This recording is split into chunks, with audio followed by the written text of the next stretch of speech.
మందార చెట్టు లేని ఇల్లు అంటే నాకు తెలిసి పల్లెటూళ్ళలో ఉండదనే చెప్పొచ్చు.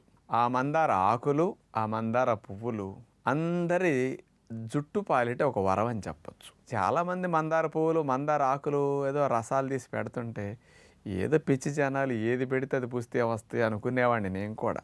కానీ ఏంటి ఇంతంతమంది మందార మందార మందార ఎవరి నోటిన్నా మందార అంటున్నారని దాన్ని అసలు సైంటిఫిక్ స్టడీస్ ఏమైనా ఉన్నాయా, ఎవరైనా చేశారా అని వెరిఫై చేసాం. 40 పరిశోధన పత్రాల యొక్క సారాంశాన్ని అమెరికా దేశం వారు 2015 సంవత్సరంలో రట్గర్స్ యూనివర్సిటీ USA వారు వాళ్ళు ఇచ్చినవి.